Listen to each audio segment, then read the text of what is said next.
Yesterday and today was kind of a big step in this case for the Martin family. We know that a frame and possibly some tires have been pulled out of the Columbia River. As someone who has had such a fascination and made this part of your career, tell me a little bit about how we're feeling today. Well, it's definitely a lot to take in. I mean, on the one hand, there is a sense of closure, at least to the extent that we can identify a scene of something where this case has always left questions about even, where they went, what happened to them. It's never to this day really been known for sure. So this definitely does bring that kind of a sense of there's a physical connection now to the location where whatever it was happened, and a sense too of a lot of enduring questions at this point. First of all, what the rest of the vehicle that kind of came apart from the bottom as it was lifting up, what that will involve to get the rest of that out.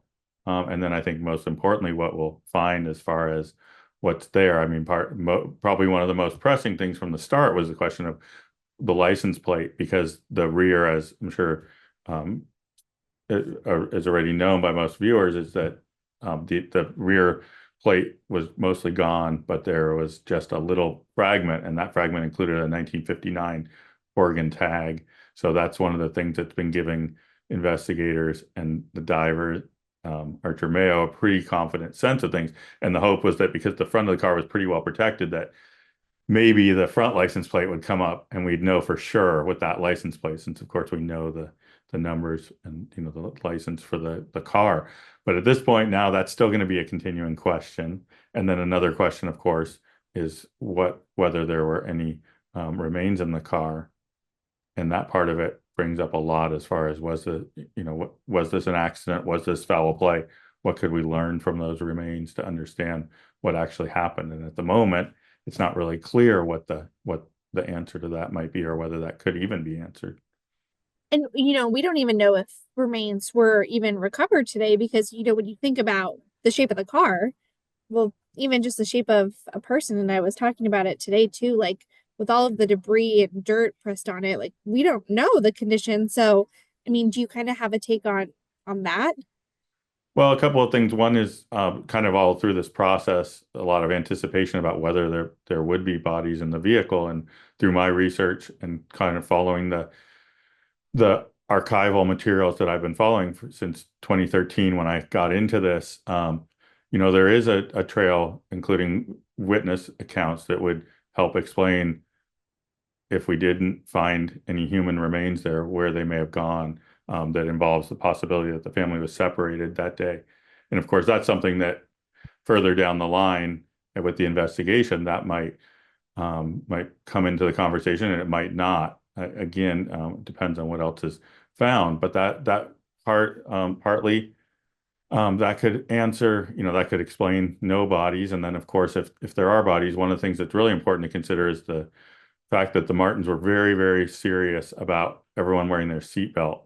So in 1958, lots of friends and neighbors who I've talked to said that, they drove with the Martin family in that station wagon, and they were always insistent that until everyone had their seatbelts on, the car wouldn't move.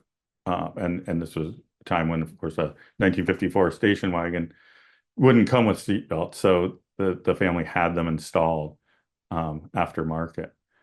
So That was going to be my question because I was like, it was such an early model of a car, seatbelts weren't really around, but you make a great point. sure, yeah, and they absolutely had them installed. And so when the two youngest girls were recovered in spring of 1959, they came out of the vehicle.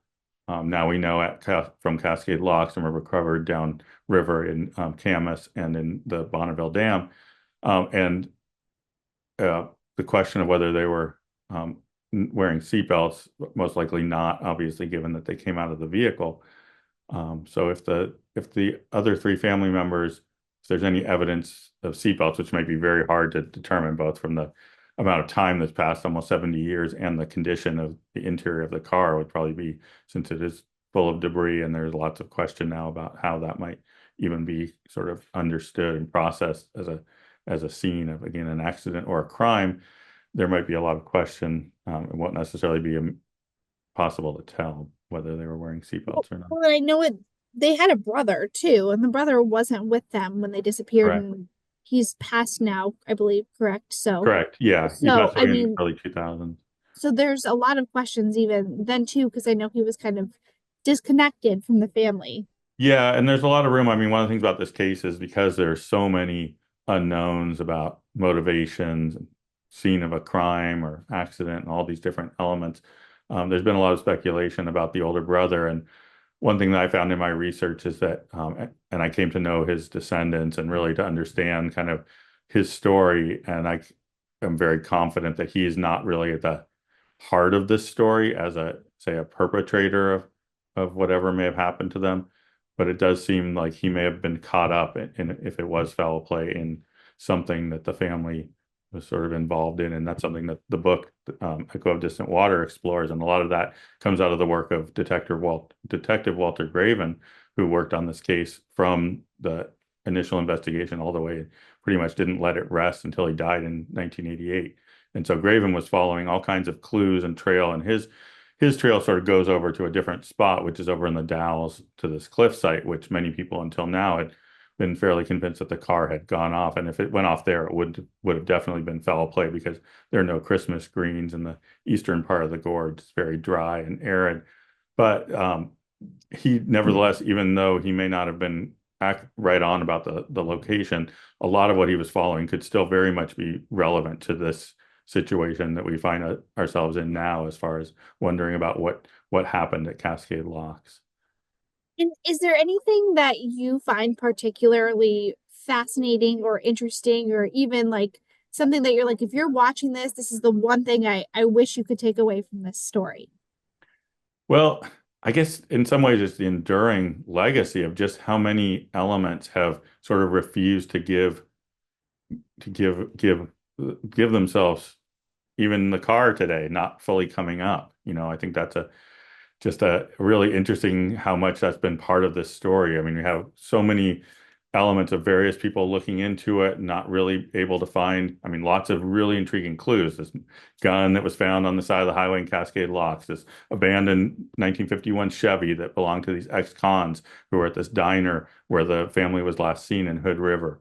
Um, a number of those kinds of clues and coincidences that taken together are just so perplexing. And yet, even to this day, we're still wrestling with a lot of those questions of what to make of these clues. And again, with the car only partially coming up, we're continuing to face a lot of those kinds of enduring questions without necessarily a clear sense of an answer.